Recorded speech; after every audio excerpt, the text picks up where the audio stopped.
İsmail Beşikçi Vakfı sunar. Ülkemin gölgesinde bir uzun yol bir. Yaşamın kıyısında.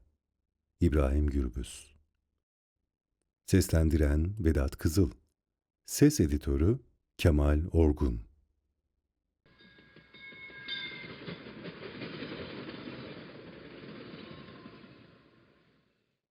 4. Bölüm C. Ailemin değişimi ve dönüşümü. Ailem. Ailemizin Tire'ye gelişinin üzerinden 13 yıl geçmişti. Bu zaman diliminde Tire değişti, ailemizin sosyal ve ekonomik durumu da değişti. Aile fertlerinin her birinin sosyolojik karakteristiği de değişti. Babam birkaç iş değiştirmişti. Babamın çalıştığı işler beden gücü isteyen ağır işlerdi. Yaşı ilerleyince ağır işlerde çalışması onu zorluyordu. Son işi Menderes Nehri'nden kamyona kum yüklemekti. Abdurrahman ağabeyim terzi ustası, ablam kadın terzisi, Süleyman da kaynak ustası olmuştu. Ancak Süleyman kendi işini yapmıyordu. Kabadayı olarak yaşamını kazanmaya çalışıyordu. Bu tüm ailenin tepkisine neden olmasına rağmen o kimseyi dinlemiyordu. Bu arada evlendi. Aile kurmasına rağmen yine de çizgisini değiştirmedi.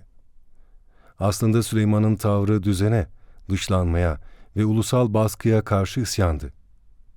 O şekilde toplumda yer edineceğini ya da kendisini topluma kabul ettireceğini sanıyordu.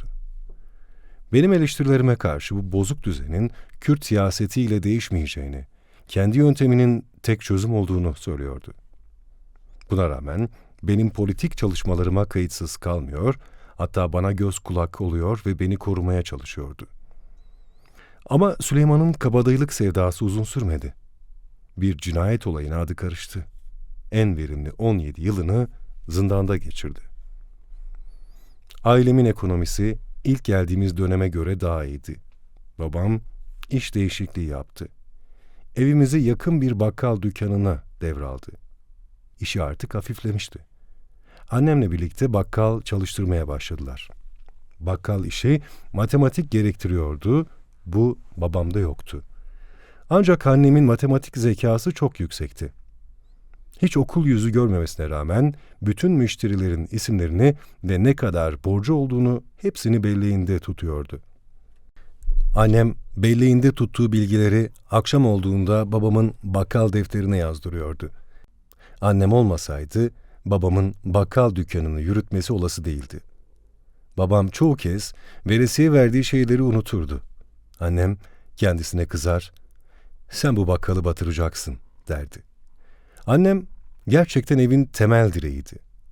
Daha sonraları deftere kaydetme işini Süleyman'ın eşi Semra sürdürdü. Bu esnada ailemin içerisinde politize olan bir ben vardım. Abdurrahman abimin politikadan etkilenmesi kendisine ait terzi dükkanı sayesinde oldu. Terzi dükkanları genellikle toplumun her kesiminin gelip gittiği, uğradığı mekanlardır. 1960'lı yıllarda Diyarbakır'da Terzi Niyazi Usta'nın dükkanı da solcuların ve Kürt ulusal bilincine sahip olanların uğrak yeri olmuştu. 1960 sonrasında yazılan romanlarda terzi dükkanlarının, kasabaların ve kentlerin yüreği olduğunu görürüz. Aklıma Erhan Bener'in Yalnızlar romanı geldi. Anımsadığım kadarıyla romanın konusu Karadeniz'in küçük bir kasabasında geçiyordu. Genellikle terziler ve berberler siyasi tartışmaların mekanı olarak verilirken o dönemin toplumsal yapısını gözler önüne seriyordu. Bu anlamda terzi ve berber dükkanları toplumun aynasıdır denilebilir. Abimin terzi dükkanı genelde sol devrimci kesimin kümelendiği bir yerdi. Hepimiz orada zaman zaman buluşurduk. Abdurrahman sosyal demokrat bir çizgideydi. Terzi dükkanında gelen grupların yaptığı tartışmalardan kulaktan dolma bilgilere sahipti. Ancak devrimci mücadeleye ilgisi ve sempatisi vardı. Annem ve babamın aklı hala köydeydi. Şehir yaşamına hiç uyum sağlayamadılar. Köyümüzle bağlarımız kopmamıştı. Dayımlar, amcamlar zaman zaman köyden bize geliyorlardı. Çeşitli sürelerde kalıp tekrar köye dönüyorlardı. Sadece akrabalar değil, köyden başkaları da, hatta başka civar köylerden bile konuklar gelirdi. Bu konukların gelmesi babamı çok mutlu ediyordu. Gelen konukların içinde bazen amatör dengbejler de olurdu. Dengbejlerin gecenin geç vakitlerine kadar kılamlar okuduğunu, herkesin hüzünle onu dinlediğini anımsarım. Kürdistan'dan gelen konuklar babam ve anneme yaşama sevinci verirdi. Kendi kültürleriyle, sanatlarıyla buluşmaları memleket hasretlerini bir nebze olsun giderirdi. Kültürel olarak çok kaybımız oldu. Dilimizi hemen hemen kaybettik. Annem ve babam Kürtçe konuşmaya devam ediyorlardı. En büyüğümüz Abdurrahman Kürtçeyi çat pat biliyordu. Süleyman Kürtçe konuşmakta çok daha zayıftı. Ben dil konusunda tamamen asimile olmuştum. Hepimizin içinde Kürtlük duygusu vardı ama toplumda bir yer edinmek durumundaydık. Herhangi bir yerde, okulda, derste, sırada, toplumda bizim Türkçeyi iyi konuşmamız lazımdı ki orada tutunabilelim. Bunu yaparken de asıl dilimizi unutuyorduk. Çünkü anne ve babalar da mecburen bulunduğumuz yerde başarılı olabilmemiz, kendi mesleğimizde iyi bir yere gelebilmemiz için Türkçeyi iyi öğrenmemizi istiyorlardı. Bu durum bizde kültürel bir erime yarattı. Kültürel anlamda asimilasyon yaşadık. Ama ruhen hepimiz Kürttük. Bende Kürtlük biraz daha girişkindi diyebilirim. Kardeşlerimden Mehmet 1980'den sonra politikleşti. Mehmet, kardeşlerimin içinde en zeki olanıydı. 1980'den sonra Mehmet de Mustafa da politik sürecin içerisine girdiler. Onları İstanbul'a getirttim. İstanbul'a getirip işe koymaktaki amacım şuydu. Onlar çalışacaklardı, ben de profesyonel olarak devrimci mücadeleyi yürütecektim. Onları bir anlamda kendime lojistik destek olarak düşünüyordum. Mehmet çok yetenekliydi. Eğitimi olsaydı muhtemelen çok daha başarılı olabilirdi. Birçok mühendis onun kadar işinin ehli değildi. Mehmet zaman içinde vinç, Caterpillar ve dozer tamircisi oldu. İşindeki başarısından dolayı Türkiye'nin her yerine onu götürüyorlardı. Bu süreçte hem siyasi okumalar yapıyor hem de çalışıyordu. Bir dönem politikaya yoğun ilgi gösterdi. Ancak işinde yaşadığı politik çizgi onun aktif politikadan uzaklaşmasına neden oldu. Daha sonra Türkiye'de siyasi nedenlerden dolayı aranır oldu. Bu aranma üzerine Hollanda'ya iltica ederek oraya yerleşti. Mustafa ise üniversite okurken Yeni Ülke gazetesinde çalışmaya başladı. Bir dönem gazetenin Cizre sorumluluğunu yaptı. Yeni Ülke dışında başka gazetelerde de gazetecilik yaptı. Yargısız infaz ve faili meçhul cinayetlerin işlendiği dönemde gazetecilik yapması büyük bir riskti. 1990 yılında Kürdistan'ın güneyindeki birçok kente başlayan raperinlerde gazeteci olarak gözlemde bulundu. 1993 yılında tehdit altında olduğu için Yunanistan'a iltica edip Atina'ya yerleşti. Yoğun bir şekilde ailecek siyasi çalışmaların içindeydik. İdeolojik ve siyasi kazanımlarımız her geçen gün artıyor, ancak buna paralel biçimde kültürel olarak kayıp yaşıyorduk. Kürt kültürü yerini Türk solunun etkisiyle Türk kültürüne bırakıyordu. Oturuşumuzdan kalkışımıza, yemek yiyişimizden yaşamın her alanına kadar tam bir adaptasyon olmasa da kültürel bir asimilasyon geçiriyorduk. Ruhen Kürdiydik ancak pratik olarak Türkçe düşünüyor ve yaşıyorduk. Ailemiz özelinde eğitsel, kültürel ve sosyal alanlarda asimilasyon yaşanmasının yanı sıra bu durum ağabeylerimin ve ablamın evlilikleriyle daha da perçinleniyordu. Abdurrahman ve Süleyman ağabeylerim, Naciye ablamın Türklerle yaptıkları evlilikler sonucu asimilasyon çok daha derinlemesine hayat buldu. 1930'lu yıllarda Kemalist yönetiminin Türk gençleri ve Kürt gençlerinin evliliklerini teşvik etmesi, asimilasyonun daha hızlı gerçekleşmesi amacını taşıyordu. Çok bilinçli ve özel düşünülmüş bir politikaydı.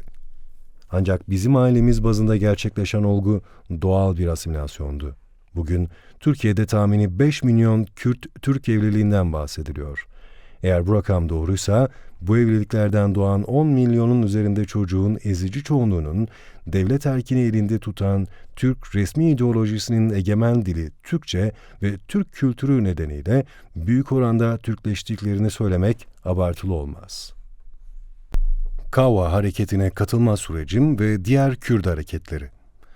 Özellikle 1974-1976 yıllarında yapılan tartışmaların kafamızda ulusal bilincin oluşmasına ve düşüncelerimizin şekillenmesine katkısı olduğunu belirtmeliyim.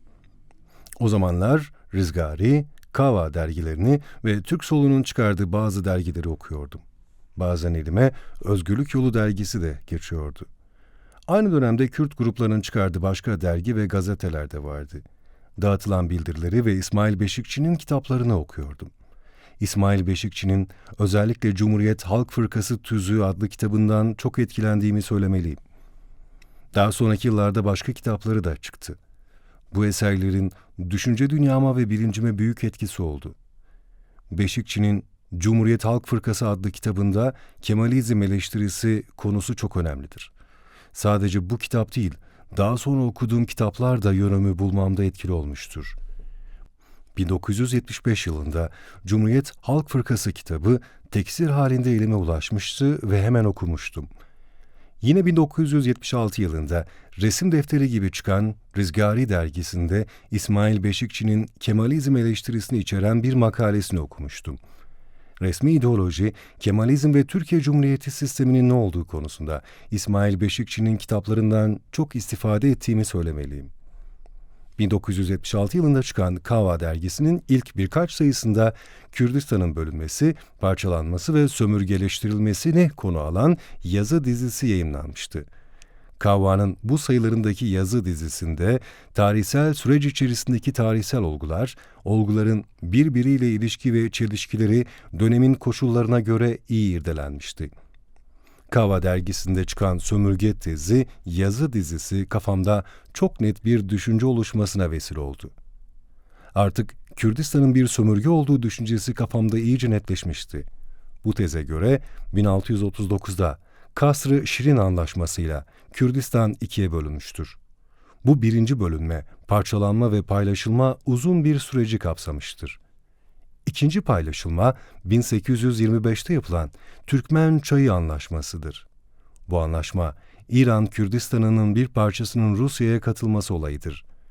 Kürdistan'ın üçüncü ve son paylaşımı sömürgeleştirilmesi 1923'te imzalanan Lozan Anlaşması ile gerçekleşmiştir. 1923 Lozan Anlaşması ile Kürdistan 4 parçaya bölünmüş ve ilhakı tamamlanmıştır. Bu araştırma ve tespitler dönemine göre ekonomik, siyasal ve kültürel boyutlarıyla iyi incelemelerdi. Benim Kava hareketiyle ilişkilenmemde bu derginin içeriği etkili oldu. Kürdistan'ın sömürge bir ülke olduğu ve Kürdistan'da devrimin yolunun ulusal kurtuluştan geçeceği düşüncesi artık kafamda netleşmişti. 1976 yılına geldiğimizde bilinç ve teorik düzeyimiz Türkiye'nin Amerikan emperyalizmine bağımlı bir ülke olduğu yönündeydi. Kuşkusuz Türkiye denildiğinde bununla kastedilen Kürdistan'ın kuzeyi dışındaki bölgelerdir. Türkiye'deki sosyoekonomik yapının feodal kalıntıları barındırdığını görüyorduk. Bu nedenle Türkiye devriminin yolu birinci aşamada demokratik devrim, ikinci aşamada ise sosyalist devrim olacak diye düşünüyorduk. Kürdistan ise 4 parçaya bölünmüş, sömürge ve sosyoekonomik açıdansa yarı feodal bir ülkeydi. Bu tespite göre Kürdistan devriminin yolu ulusal kurtuluş ve demokratik devrimdi. Kava dergisinin ulusal plandaki düşüncesi ana hatlarıyla böyleydi. Dünyaya bakışı ise o dönemde revaçta olan sosyal emperyalizm teziydi. Sosyal emperyalizm tezi, turnusol kağıdı gibi siyasi hareketleri birbirinden ayırıyordu. Bazı siyasi hareketler, örneğin Özgürlük Yolu ve DDK'de Sovyetlere sosyalist diyordu. Rizgari ve PKK ise Sovyetleri revizyonist olarak yorumluyordu. Kava ise sosyal emperyalist diyordu. Sovyetler Birliği'nin dünyada izlediği politikalar tartışma konusuydu. Söz gelimi, Türk Kurtuluş Savaşı'nda Kemalistlere destek verip Kürt başkaldırılarına sessiz kalması, hatta Kemalistleri desteklemesi tam bir çelişkiydi. Kürdistan'ın bölünüp parçalanmasını gerçekleştiren Lozan Anlaşması'nda Moskova'nın gözlemci statüsünde olup sömürgeleşme olayına sessiz kalması düşündürücüydü. Sovyetlerin Çekoslovakya işgali ve Kürdistan Cumhuriyeti'nin yıkılması karşısında Kürtlere destek vermemesi, hatta yıkılmasına zemin hazırlaması gibi birçok olgu kafamda soru işaretleri oluşturmuştu. Dolayısıyla sosyal emperyalizm tezini kendime daha yakın gördüm. Bir diğer önemli tespit de bağımsız Birleşik Kürdistan sloganıydı. Bu tespiti o dönemde açık seçik ifade eden hareket Kava'ydı. Bu tarihsel kesitte düşüncelerimin esası böyleydi. Kavacılar bu düşünceleri savunduğu için kendimi orada buldum. Kuşkusuz dünyada ve Orta Doğu'da devrimci başkaldırının simgelerinden olan Spartaküs ve Demirci Kava efsanesi, gençlik heyecanı bu hareketi seçmemde etkili olan etmenlerdi. 1974 tarihinde İstanbul, Ankara ve İzmir'de DDK'deler kurulmaya başlandı. Diyarbakır'da ise 1977 yılında kuruldu. Binlerce üyesi, sempatizanı olan büyük bir kitle örgütüydü. 1976 yılında Ankara DDK'denin büyük bir kesimi ve İstanbul DDK'den bir grup Kava dergisi etrafında kümelenerek bu siyasi hareketi oluşturdu. Yine DDK'de içinden Rizgari ve KİP doğdu. Bu derneğin bünyesinden diğer Kürt gruplarına katılanlar da oldu. Örneğin KUK esas olarak TKDP'den doğmasına rağmen DDK'den de katılanlar oldu. Ben Ankara DDKD ile ilişkiliydim. Oradaki arkadaşlarla görüşüyordum. O dönemde birçok toplantı, yürüyüş, miting ve etkinliğe katılıyordum. Hakkari Gecesi 31 Mart 1975'ten 21 Haziran 1977 tarihine kadar Adalet Partisi hükümettir. Süleyman Demirel başbakandır. Siyasal istikrar yoktur. Siyasal cinayetler, işçi grevleri, öğrenci boykotları, üniversite işgalleri ve kitle hareketleri yoğun olarak yaşanıyordu. O dönemdeki siyasal cinayetlerden biri de Ankara'da yaşandı. Nuray Erenler isminde bir Kürt kadın faşistler tarafından katledildi. Faşistlerce katledilen ilerici, demokrat ve devrimciler çeşitli etkinliklerle anılıyordu. Bu etkinliklerden biri 1976 yılında Ankara'da yapılan Hakkari Gecesi'ydi.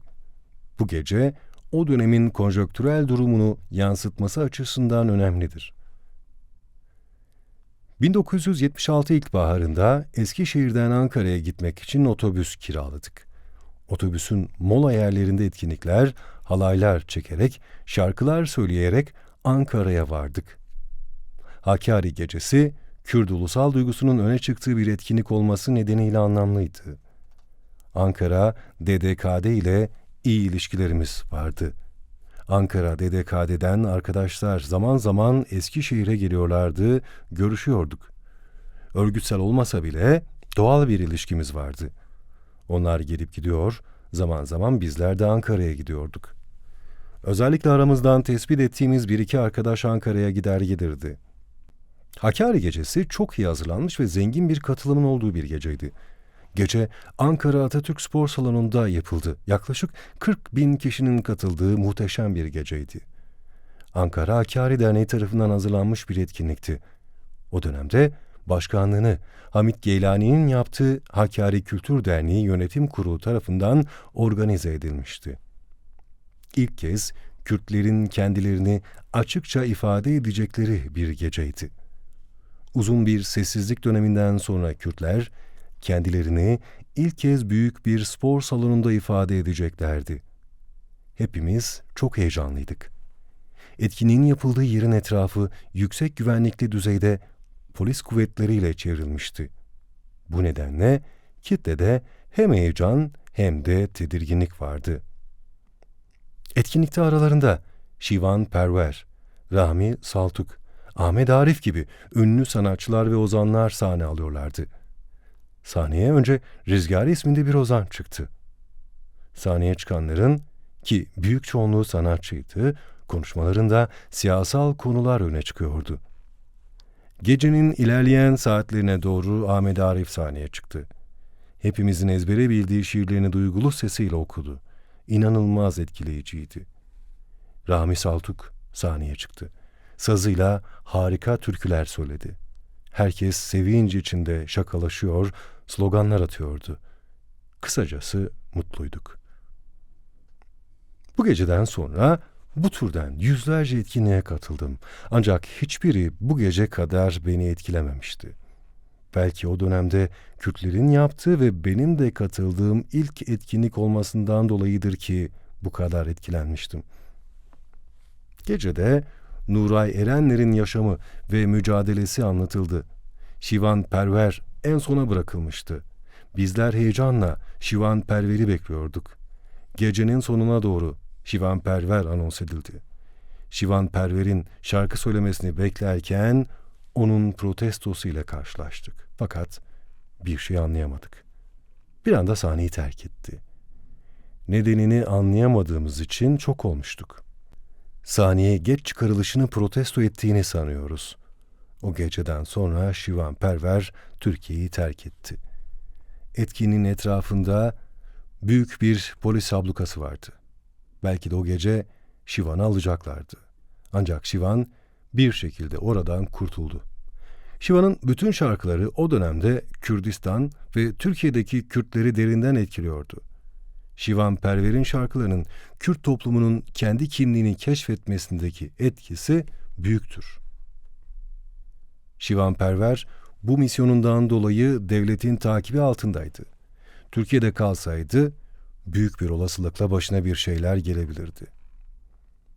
Bu geceden de anlaşılacağı üzere Kürt gençleri Türk soluyla bağlarını koparmış ve yollarını ayırmışlardı.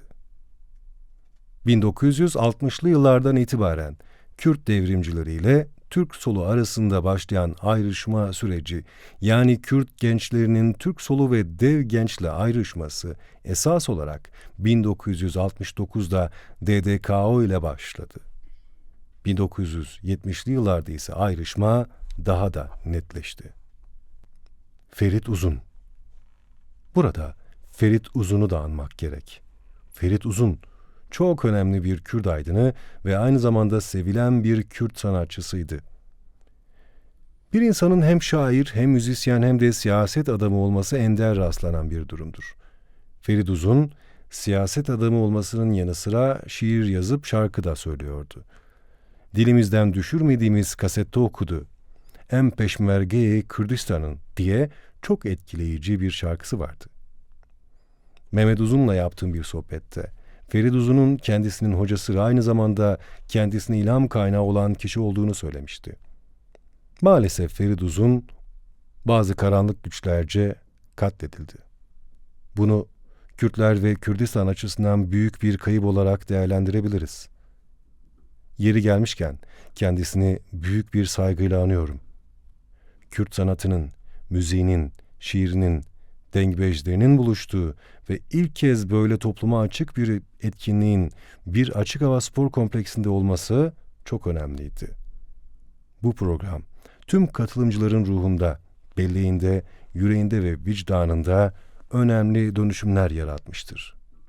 Min Peşmerge-i Kürdistan'ım, Amade-i Cerge-i Meydanım, Beser-ü Mal-ü Jiyanım, Ey Parezim Niştimanım, Deste çekim Hel Nagırım, Yan Serekavım, Yan Emirim. Türk solunun Kemalizm'de boğulması. Türk solu hiçbir zaman Kemalizm'den, itaat ve terakki düşüncesinden kopmadı, kopamadı. Maalesef bu bağlılığa rağmen Türk solunun Kemalist resmi ideolojisiyle bitmeyen aşkı hiçbir zaman karşılık bulmamıştır. Bu gerçekliği birkaç örnekle somutlamanın yararlı olacağını düşünüyorum. Mustafa Supi ve arkadaşları Sovyetler Birliği'nden Türkiye'ye gelmek için Karadeniz'i geçerken Kemalistler tarafından denizde boğduruldular. Kemalistlerin o dönemde Bolşeviklerle ilişkileri iyiydi. Bolşevikler Kemalistlere silah, cephane, altın, birçok araç ve gereç desteğinde bulundular.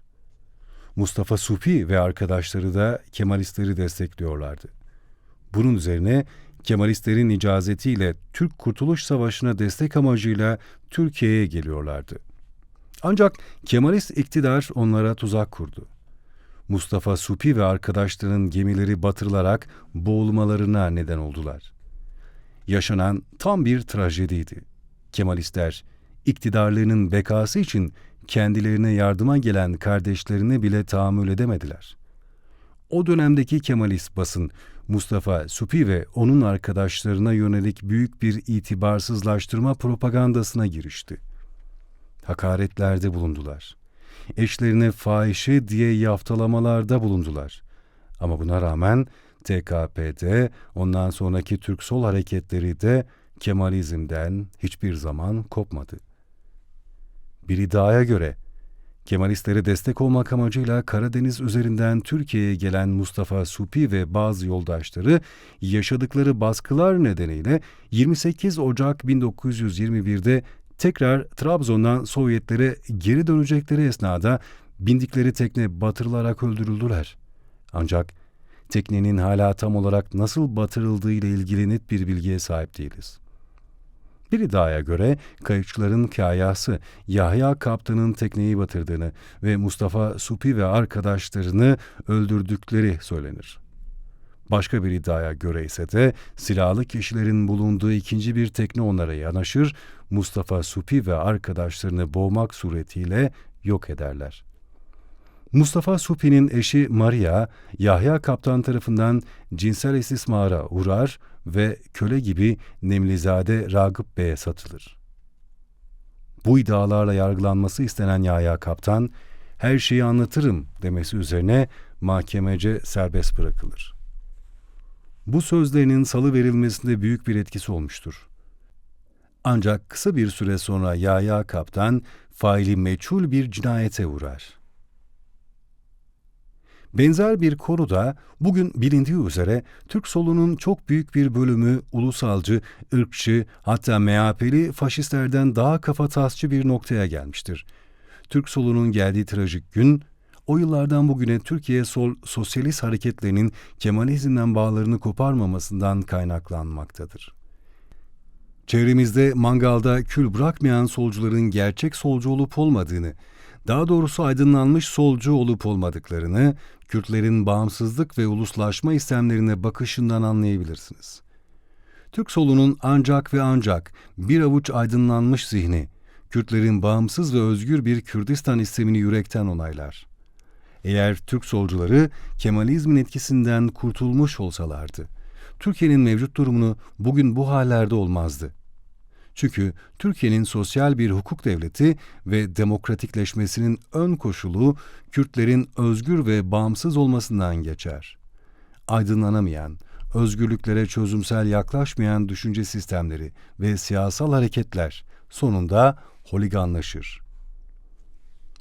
Eskişehir'deki siyasal çalışmalarım 1970'li yıllarda Türkiye ve Kürdistan'ın kuzeyinde toplumsal heyecan doruk noktasındaydı. Çok yakında devrim ve büyük siyasal, sosyal değişimlerin olacağı beklentisi vardı. Tüm dünyada olduğu gibi hem Türkiye'de hem de Kürdistan'da bu toplumsal psikoloji egemendi. Kürtler ve ezilen sınıflar hareketli bir sürecin içindeydiler. Diğer yandan devletin resmi ve gayri resmi paramiliter odakları da boş durmuyordu. Onlar da hummalı bir çalışmanın içindeydiler. Eski bir ev. Eskişehir'de ilk 2 yıl yurtta kaldım. Sonra 2 sınıf arkadaşımla beraber bir ev kiraladık. Arkadaşlarım Hasan Laçin ve Metin Keskin Dikkılıç'tı. Muttalip Mahallesi'nde bir evde kalıyorduk. Kaldığımız yer çok kötü, eski bir evdi. Rüzgar evin bir tarafından girip öbür tarafından çıkıyordu. Sağlık koşullarına hiç uygun değildi. Felaket bir evdi diyebilirim. Eskişehir'in kışı, soğuğu çekilir gibi değildi. Gecekondu evlerinden daha sağlıksız olan bu evde yaşamamıza devam etmek zorundaydık. Hasan, Siirt'in Baykan ilçesindeydi. Babası Alevi Kürt, annesi Arap olan bir arkadaşımdı. Kendisi demokrat biriydi. O dönemde bizimle hareket ediyordu. Faşistlere karşı mücadelede, kavgalarda hep bizimle beraberdi. Diğer ev arkadaşım İzmirliydi. Sosyal demokrat birisiydi. Üçümüz 2 yıl kadar aynı evde kaldık. Yokluk ve yoksullukla boğuştuğumuzu söyleyebilirim. Kredi Yurtlar Kurumu'ndan bana verilen 450 Türk lirası krediyle yaşamaya çalıştığımı yazmıştım. Bütün öğrenimimi bu krediyle bitirdim. Aileme yük olmak istemiyordum. Ailemin olanaklarını, maddi durumlarını biliyordum. Kalabalık bir aileydik ve küçük bir bakkal dükkanının geliriyle yaşamaya çalışıyorduk. Yüksek sorumluluk bilinciyle eve yük olmamak için aç kalmayı, onlardan para istemeye yeğliyordum. Hatta bir ara okurken gözlerim iyi görmüyordu. Doktora gittiğimde muayene etti. Senin gözünde hiçbir sorunun yok. Sen gıdasız ve vitaminsiz kalmışsın dedi. Sabahları çorba, öğlen makarna, akşam bazen bulgur pilavı ve menemen yiyebiliyorduk. Et yüzü görmüyorduk. Günlerce, aylarca bu şekilde beslendik. Doğal bir açlık grevi yaşıyordum. Tek tip bir beslenme. İster istemez insan vücudunda çok önemli tahribatlara yol açıyor. Bu yokluk ve yoksulluk içerisinde tahsilimize devam ettik. Tabiri caizse bir deri bir kemik kalmıştım. Bu zor koşullara rağmen siyasal mücadelemizi de sürdürüyorduk.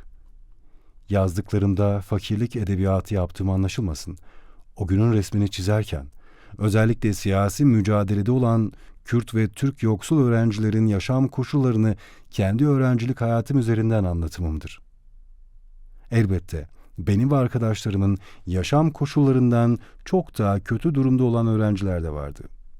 Eskişehir'de Kürtler arasında tanınan, hem okuyup hem de bir kamu kuruluşunda çalışan yurtsever arkadaşım Aziz Şeker'in çok sayıda odası olan büyükçe bir evi vardı. Kürt devrimcileri orada buluşuyordu. Ben de sık sık oraya gidiyordum. Henüz ayrışmalar da belirginleşmemişti. O dönemdeki arkadaşlarım Aziz Şeker, Muhittin Bal, Ökkeş Çirkin, Adnan Çağlı, Mehmet Ali Obur, Önder Değertaş, Şemsi Göçebeler, Müslüm Polat, Zülküf Olcay, Aziz Gedik, Celal Birer, Ahmet Çakmakaş ve Turgut. Bu arkadaşlar Kava çevresindeydiler. Bunun yanı sıra DDK'de şivancılardan Asım Osmanoğlu, Ahmet, Şeymus ve Fahri Özgen, başka Kürt çevrelerinden Simavi Bakır, Şevket, Abdurrahim Öcal gibi arkadaşları da sevgiyle anıyorum. Gruplar farklı olsa da Kürt gençleri arasında sıcak bir ilişki ve dostluk egemendi. Grupsal bariyerler henüz yoktu. Birçok arkadaş Aziz Şeker'in evine gidip gelirdi. Orada kendi aramızda ideolojik tartışmalar yapardık. Özellikle sosyal emperyalizm, üç dünya teorisi, Kürdistan'daki sosyoekonomik yapı, Kürdistan devriminin yolu, Türkiye'deki sosyoekonomik yapı, Türkiye'nin statüsü gibi birçok konuyu tartışıyorduk. Çok sayıda kitap okuyup bunlar üzerinden kritikler, analizler yapıyorduk. Önemli bir süreçti. En azından bizim yaşamımızı şekillendirmesi açısından çok önemliydi. Eskişehir Gençlik Derneği. Kürt ve Türk devrimcilerin uğrak yeri olan Eskişehir Gençlik Derneği vardı. Eskişehir Gençlik Derneği sadece Türk solcularının değil, aynı zamanda Kürt devrimcilerinin de gidip geldiği ve orada tartıştığı bir mekandı. Hepimiz bu derneğin üyesiydik. Faşizme karşı ortak platformlarda, çeşitli ortak etkinliklerde orada toplanıyorduk. Dernekte toplantılar yapılıyor ve konferanslar veriliyordu. Faşizme karşı nasıl bir yol izleneceği, hangi üniversitede nasıl davranılacağı konularında ciddi toplantıların yapıldığı bir merkezdi. Ortak bir platform gibi düşünebiliriz Eskişehir Gençlik Derneği'ni. Gruplar arası ideolojik tartışmaların çokça olduğu bir yerdi.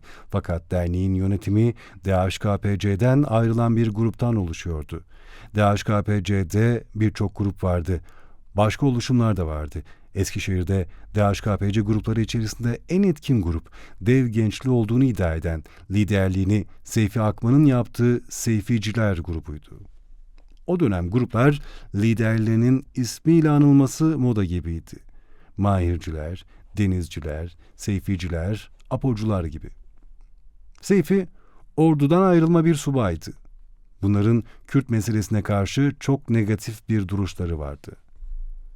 O dönemde Kava dergisi etrafında kümelenmiştik. DDK'de çevresinden bir iki arkadaş ve özgürlük yolundan olanlar da vardı. Hepimiz bu derneğe gidiyor, tartışıyorduk. Ama Türk solcularının Kürt devrimcilerine karşı çok olumsuz bir tavrı vardı.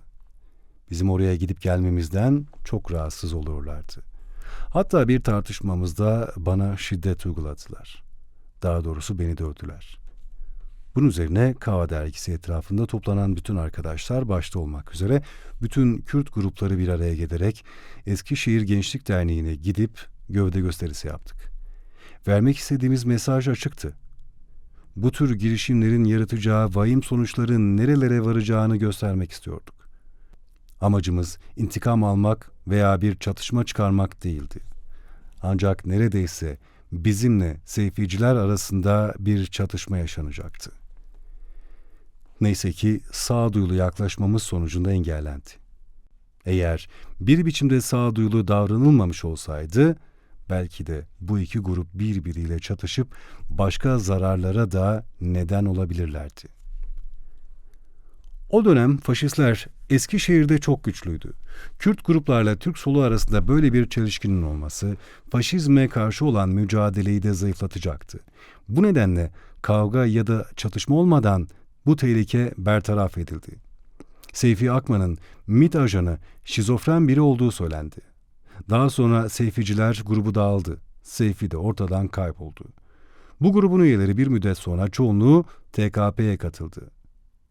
Eskişehir'de üniversite eğitimim döneminde Halkın Kurtuluşu grubu en etkin gruplardandı. Kendi kitap evleri etrafında ve dergi çevresinde toplanıyorlardı. Partizancılar da vardı. Bu grup İbrahim Kaypakkaya'yı önder kabul ediyordu. Hemen hemen hepsi Kürttü. İçlerinde tek tük Türk vardı. Ama Türkiye devrimi için mücadele ediyorlardı. Bazen gruplar halinde Eskişehir'deki etkinlikler, mitingler, bildiriler, afişler dışında Bursa'ya ve İstanbul'a daha birçok yere gidiyorduk. Söz gelimi 1 Mayıs 1976 İstanbul mitingine çeşitli Türk sol gruplarından ve Kürt gruplarından arkadaşlarla bir otobüs kiralayıp gittik. O dönem Türkiye'nin en büyük 1 Mayıs mitingi İstanbul'da yapılmıştı. Bu etkinliğe 500 binin üzerinde insan katılmıştı. Sendikalar, bütün sol hareketler, memur sendikaları, içlerinde Yılmaz Güney'in de bulunduğu sanatçılar katılmıştı. Görkemli ve çok büyük bir miting oldu. Devlet bu mitingden korktu ve ondan sonraki yılda 1 Mayıs katliamı yapıldı. Bu olay planlı, bilinçli bir tertipti. 1976'da 500 bin kişi toplanmışsa eğer engellenmeseydi, belki de 1977'de 1 milyon insan toplanacaktı. Bu gerçek, ülkedeki hakim sınıfları, burjuva sınıflarını, iktidar sahiplerini çok korkuttu. Bu korku ve endişe 1 Mayıs 1977 katliamına sebep oldu. 1977'de başka bir programımız olduğu için İstanbul 1 Mayıs programına katılmamıştım. Üst aklın icraatları. Dersim direnişi sonrasındaki 1938-1958 yılları arasına sessizlik dönemi diyebiliriz. Bu dönemde Kürdistan'ın kuzeyinde ve Türkiye'de tabiri caizse yaprak dahi kıpırdamaz. Koyu bir istibdat dönemi vardır. 1960'lı yıllardan sonra köyden kente çözülmenin doğurduğu akış, özellikle kırsal alandan gençlerin üniversitelere gelmesi, siyasal ve ulusal bilincin oluşmasına neden oldu. Türkiye cephesinde devrimci sol düşünce gelişirken, Kürdistan'ın kuzeyinde de ulusal bilinç oluşmaya başladı. Kürt ve Kürdistan olgusu tartışılmaya başlandı. Bu durum, siyasal erki elinde tutan güçleri harekete geçirdi. Yukarıda bahsettiğim özel harp dairesi, daha sonra özel kuvvetler altında kontrgerilla, ülkücü komandolar ve paramiliter odaklar, özellikle Kürtlerin, Alevi Türklerin oturduğu semtlere ve şehirlere yönelik katliamlara başladılar. 1 Mayıs 1977 tarihindeki katliam, kitlesel katliamların en büyüklerindendi. 500 bini aşkın kitlenin Taksim Meydanı'nda bir araya gelmesi Türk siyasal sistemini telaşlandırdı. Siyasal erk düğmeye bastı ve özel harp dairesi harekete geçirildi ve bu katliam gerçekleştirildi. 1978'de Kahramanmaraş'ta, 1978'de Sivas'ta, 1980'de Çorum'da özellikle Alevi Kürtlerin yaşadığı semtlerdeki evler kırmızı bir boyayla işaretlenmişti. Ülkücü komandolar, paramiliter unsurlar ve dinci güruh hep birlikte tüm Kürt ve Türk Alevilere savaş açmışlardı. Aslında bu girişim bir üst akıl tarafından yönetilen devletin işiydi. Bu derin devlet tanımlaması ve kavramı da sorgulanmalı. 100 yıllık geleneği olan, adı demokrasi olan bir sistemin bunca silahlı gücü varken nasıl oluyor da bu sistem bir avuç derincilerle baş edemiyor? Bu mümkün değildir. Derin devlet yahut da derin güçler olarak adlandırılan şey devletin gönüllü zihniyeti ve faaliyetidir. Birçok kesim bu yapıya her ne kadar derin devlet diyorsa da bence bunu nasıl adı? Üst akıl tarafından yönetilen devletin ta kendisidir. Bunu sıradan 3-5 kişi toplanıp yapamazdı. Kesinlikle birilerinin planlaması, lojistik destek vermesi ve yönetmesi gerekiyordu. 2000'li yıllarda birçok yazar hem konuşmalarında hem de yazılarında şu gerçeğin altını çizdiler. Türkiye 1960 ile 1995 arasında yerli istihbarat örgütlerinin uzantıları olan faşist ve kontrgerillaların birçok toplumsal olayda kışkırtma, bombalama eylemi, adam kaçırma ve cinayet işleme konularında başat aktör olduklarını bizzat yaşayarak öğrendik. Ancak bu süreçte yabancı ajanlar tarafından eğitim aldıklarına dair birçok belge ve iddia ortaya atılmıştır. Dikkatli okurlar bu dönemi taradığında neler olduğunu anlayacaktır. Bazı katliamlar. 19 Aralık 1978 tarihinde Maraş'ta Çiçek Sineması'nda Cüneyt Arkın'ın başrolünü oynadığı Güneş Ne Zaman Doğacak adlı film oynuyordu. Birileri film oynarken sinemaya bomba atmıştı. Sonradan imamlar da dahil olmak üzere orada sözü geçen birçok insan bu olayı çoğunluğu Kürt olan Alevilerin yaptığını söylemişti. Tabii ki bu sonradan yalanlandı ve gerçek ortaya çıktı. Sinemaya atılan bombadan sonra yaşanan katliamda yaklaşık 150 kişi öldürüldü, 200'den fazla insan yaralandı. Alevi Kürtlere ait 150 civarında iş yeri ve ev yakıldı. Resmi olmayan sayılara göre öldürülenlerin sayısı 400-500 arasında olduğu iddia edilmektedir. Aynı yılın 3 ve 7 Eylül tarihinde Sivas'ta da yine çoğunluğu Kürt Alevilerin oturduğu semtlere saldırı oldu. Bu provokasyonda Aleviler camilere saldırıyor diye bir haber yayıldı. Bunun üzerine Kürt Alevilere saldırılar başladı. Sokaklar kan gölüne çevrildi.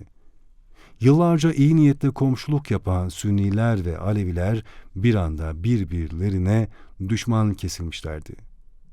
Sünniler çok daha kalabalık olduğundan ve ellerine birileri tarafından silahlar verilince katliam yaptılar.